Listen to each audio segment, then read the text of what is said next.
how did becoming a father affect how you thought, if at all? Well, I got mostly daughters, right?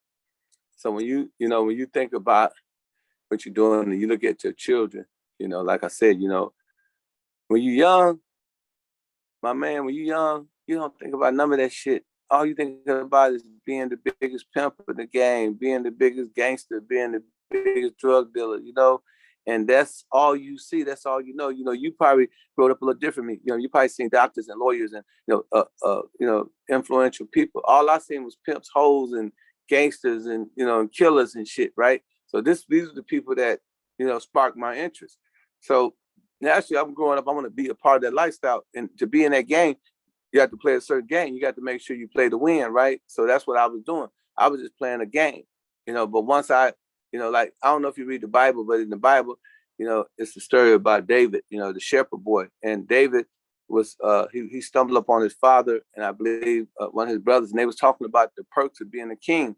And David was listening, and David heard that, you get concubines, you get gold, you get silver, you get wealth, you get treated a certain way, you get the best homes and stuff like that. And at this point, David had no aspirations of being king. But when David was privy to that conversation, he understood the perks of being a king. It was quintessential that he destroyed Goliath because it was a perk behind it, right? So the perk was, you take, the sting shot, you hit Goliath, you stab him with his own sword. And that's what David did because David had heard another conversation. Once I sit down with HBO and they gave me 80,000, plus gave me credits and made the film all about me. I heard a different conversation. Once I got with Simon Schuster and I'm hearing these people talk about, we're going to do this, we're going to do that. And they fly me around the country and they give me limousine. It gives you a different perspective. But prior to that, my only perspective was the streets, right? All I knew about was, Jim Dandy, my father, Johnny Slick, Pimpin, all of these greats that was in the streets that eventually end up dead or in the penitentiary, or end up, on drugs, So that was my trajectory, that's the trajectory I was on. I mean, this is the way I had looked at everything, right? But, once I got access to power and access to money and access to, a whole nother arena, then it changed my perspective. Now I can see my children going to school. I can see my daughters being educated. I can see, investing my money in college. I can see investing my money in my children. And, like my son, if you ever seen that special on Netflix, All American, that's my son in season 3, number 14, the quarterback. I sent him to school, sent him out there to LA to acting school. He graduated high honors, sent my other school to music school. Now he's in the music industry. My daughter, she's down in Miami. She has a master's degree. My other daughter have a bachelor, have another son with a bachelor. So I kind of just, seeing a different perspective. Then when you got friends, and particularly my white friends, we don't have the same conversations that we have in the hood. Hey man, you ever heard with Pookie? Now we're talking about stock. We're talking about investment. We're talking about, a business. So, I'm talking to these people and they tell me what schools their children going. They tell me what charities they connect to and what they're investing in, and I'm listening. I'm sucking up the game. And I'm saying, wow, I want this for my family as well. So, fortunately, about 25 to 30 years ago, about 25 years ago, I've been privy to be around, people, who had a different upbringing, had a different lifestyle, and, and they would have some beautiful conversations about, some of the things that they would do with their children. I eventually moved out the hood, moved to the suburbs, bought me a big house, and, had my kids in proper schools and, got them away from the hood where it was a lot of violence and a lot of post-traumatic stress disorder. You know what I'm saying? When you think about, the hood, right, it's a lot of violence. So, I don't know if you heard about Vietnam. In Vietnam, one of the problems with the soldiers was it was so much violence that when they came home, they was traumatized, right? So imagine being in the hood and the same violence occurring on a daily basis. And you within a 10-mile radius of the violence. And you can't escape, can't no helicopter come and scoop you up and take you, to another area, right? So you hear it's either do or die. When you're around that, that's kind of traumatic. So I was able to take my children out of that environment. So those were some of the reasons why, I wanted to do what I did. Okay. Because, I'm very familiar with Robert Taylor homes because I stayed a couple of years on the south side of Chicago on at Lake Meadows. So I was right near Ida B and Robert Taylor and Yeah, Cottage Grove. So I was right in the mix. he's in the mix. Yeah, big But time. I say that to say, why did you end up leaving Milwaukee to go to Atlanta? And when did you do it? And when were you like, man, I Well, got to get. actually, I went to Miami first, right? So I Okay. stayed in Miami about 8 years, and then I left Miami. I went to Dallas, and then once I left Dallas, so while I was in Dallas, I became a literary agent. So when I became a literary agent, they gave me closer proximity to money and proximity to celebrity, right? So now that I'm able to merge or leverage this relationship with these celebrities, like say for instance Boosie, we did a book deal with him, but Simon Schuster gave him the money. They gave him 6 figures. So that created a relationship with me and Boosie where I can say, hey, look, I got another idea, Boosie. Let's do a docu-series called "The Making of Autobiography of a Celebrity" book. And so he agreed to that. And then Ice-T agreed. So now that gave me another stream of income, and that gave me another, avenue to another access to celebrity. And then so other celebrities started calling me. And I said, okay, well, I'm developing a whole nother relationship with the celebrities, and I can take that and I can do what I always wanted to do because my son is also living in Atlanta. Remember, I sent him to college in Atlanta, so I would visit here periodically. So I left Dallas and came to Atlanta because I knew that I was ready. I had access to money, access to celebrity, and I wanted to form an organization that would deal specifically with hip hop. So I created the Hip Hop Fraternity. So I moved like right now where I'm at. This is my condo, this condo, this is in Buckhead, Atlanta. So this condo I'm staying in right now, right here, I can show you a little bit what's going on. So this is where we started the Hip Hop Fraternity in this clubhouse right here, right? So this is a perfect opportunity. I know people wouldn't be scared to come to Buckhead, and I also knew that I had a pretty good relationship with some of the entertainers here, and so we started the Hip Hop Fraternity. That was one reason why we moved to Atlanta, and now we got 2,800 members, and we in 9 cities, and we did this in 1 year. So and then being that I, like I said, have access to money and celebrities kind of deal with me on a different level because they know I got the bag, so they figure, well, Ken can maybe give me a book deal, or Ken can give me a liquor deal. So I'm also down here working that aspect of my business too. We also have a record label down here. We have a studio. We formed a magazine down here. We had our award show here. And Atlanta is the hub of Black music, you know what I'm saying? I mean, in terms of hip.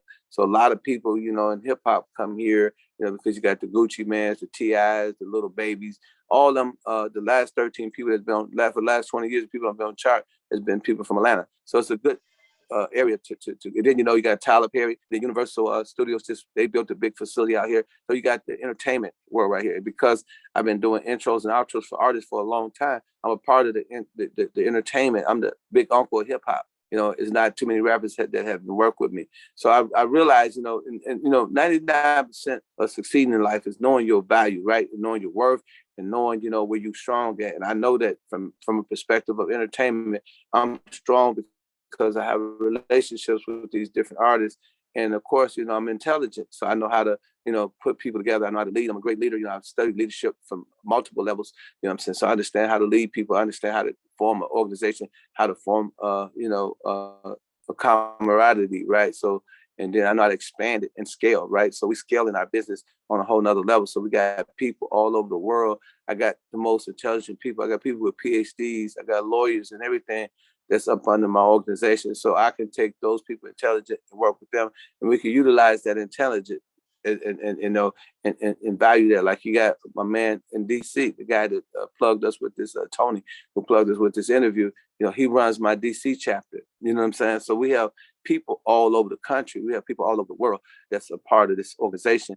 And Atlanta was the best place to start because if you think about it, if it's the hub of Black music, if it's the hub of now becoming a Black film, and most of these African Americans and men and women is down here, and it's easy proximity to them, what better place to start? Now, if I'd have started in Milwaukee, it wouldn't have resonated hard because ain't nobody gonna come from Atlanta to Milwaukee, from Cali to Milwaukee, but they will come from Cali to Atlanta. They will come from New York to Atlanta. They come here because this is where they do most business at. And me understanding that, it was just basically like I wrote the book, The Art of Human Chess. I'm pretty sure you read my book. So I'm a chess player by nature. You know what I'm saying? So I understand the chess move. I said, if I get in Atlanta, I will save a lot of money. I ain't got to fly these people in. I ain't got to, you know, track them down. We're gonna hobnob at the same clubs. You know, if I'm at King of Diamonds, they at King of Diamonds. If I'm at Club Platinum, they at Club Platinum. So now we see each other every day. And I learned, you know, the reason why the guys in New York, Jay-Z and all of them was winning in New York is because they was right there with the media capital. So they knew Funk Flex, they knew Ebro in the morning, you know, they knew DJ Envy, you know, they was right there with them. So just the same principle, but from a perspective of the South. So that's why I moved to Atlanta, to be in proximity of celebrity and just be around the people that's really the moving shakers of the hip hop community. Right. Okay. And then how did you, or how and why do you think, because the perception, I think, even when things started changing with the perception, with you getting on some of the intros, obviously Archbishop Don Magic Juan with Pimps Up, Hoes Down, that the pimp used to be viewed as kind of a clown or a buffoon, and then it became more respected, and now you're able to, nobody looks at that at you in that way anymore. Why do you think that that transition has been able to happen? Well, candidly, I can say that I am the reason for that transition. Now, I was the first one to start making those transitional moves. You know, I was the first one that did the deal with hip hop. I mean, with HBO. I'm the first one to start working, you know, on a massive level with the entertainers. And I brought the record business in. I brought the, you know, the people in hip hop into our world. You know, and they started marketing it. And, you know, like I said, if you look at the 50 Cent bill, I said, Pimpin said, don't down the crown. I could as well said, Coca-Cola said, don't down the crown. I could have said, Pepsi said, don't down the crown. So what we're doing, we're connected with these artists, right? And these artists have millions and millions and millions and millions. I think up to date, I think that video is at 500 million. That's 500 million people see me say, Pimpin say, don't down the crown. So now that happening, then, you know, doing work with all these other companies. So, you know, even though I might be doing a song for 50 Cent, I still have to go and do the business with Universal.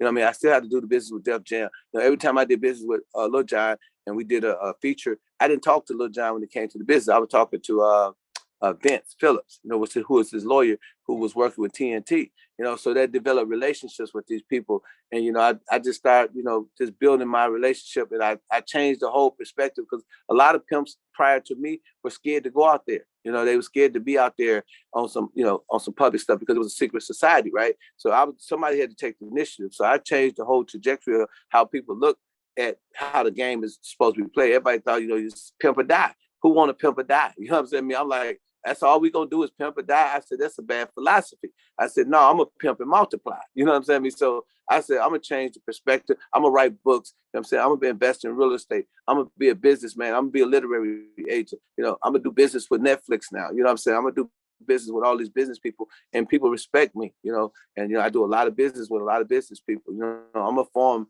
one of the biggest organizations. I'm not to put myself in the box because it's hard to see the label when you're inside the box. You can't see the picture when you're inside the frame. So, you know, me understanding that, I said, you know, one of the biggest things in the IQ test, intellectual quotient test, is when you take that test, the hardest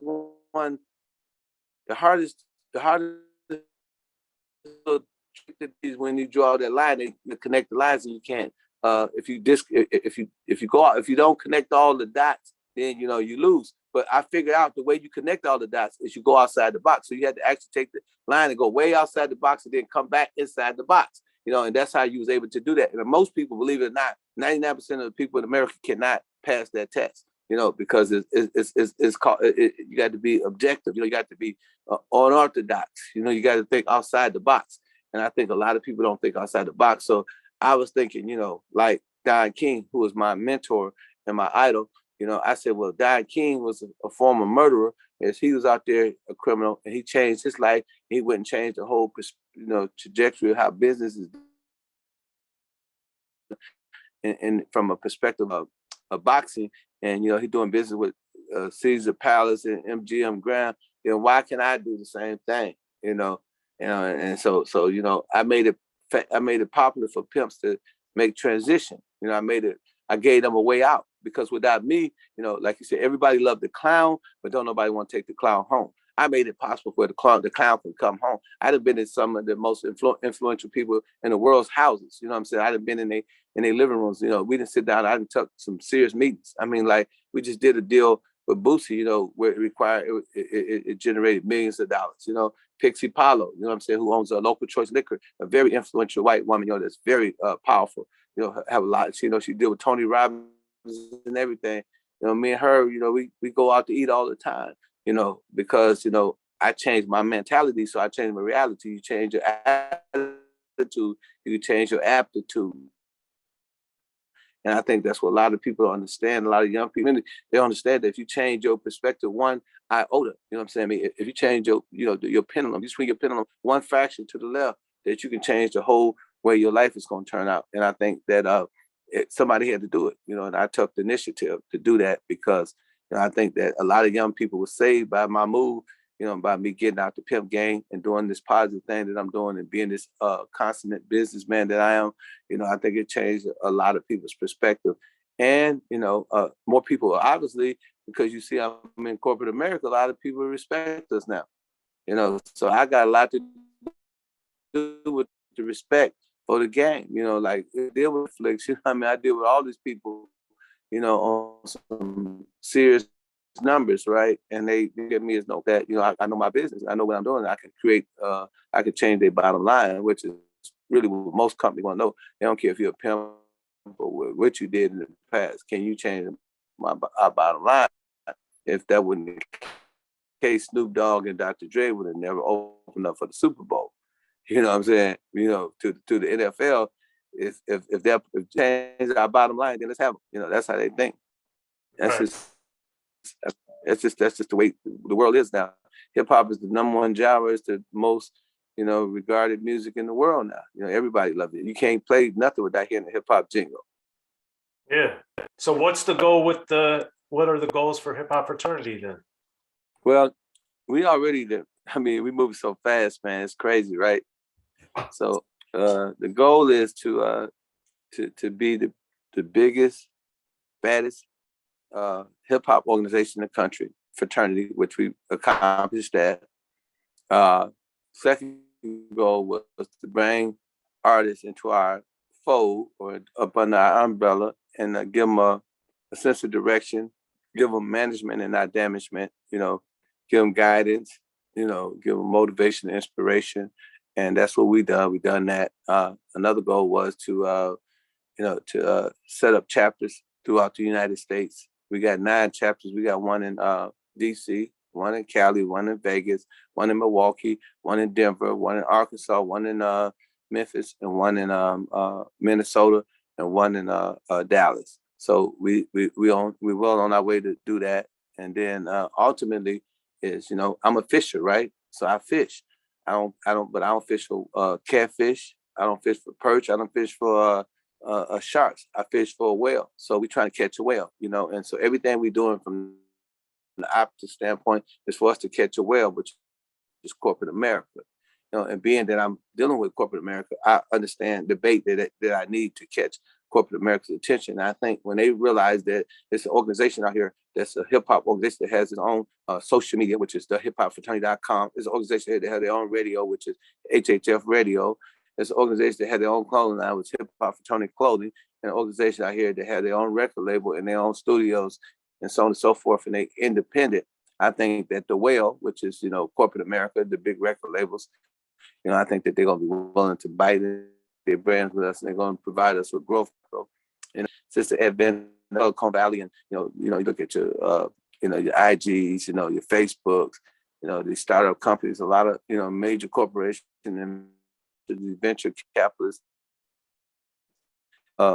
organization and companies, and these equity companies, you know, what they want to do, they want to just put a small growth capital. They don't want to run it no more. It's not about M&As no more, merger and acquisitions. They, you know, be a part of the, you know, like United Masters, $10 from Apple. You know, Apple gave them $50 million because Apple is like a raindrop in their bankroll, right? You know what I'm saying? Part of United Masters. We scale and we build our organization, you know, to the level that we're trying to build it. They're going to want to be a part of that as well. Right. Okay. Yeah. Yeah. So that's what we're doing.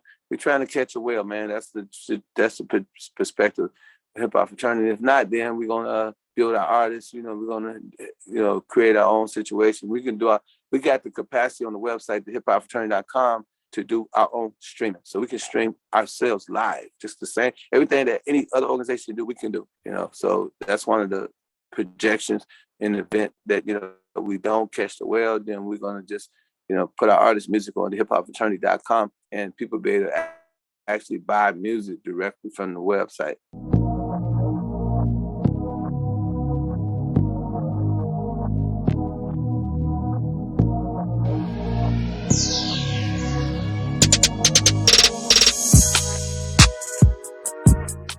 In the beginning, hip-hop was ruled by the East Coast. Then the West Coast rose to prominence, thanks to gangster rap. Straight out of Compton, crazy motherfucker named Ice Cube. Hip-hop changed the world.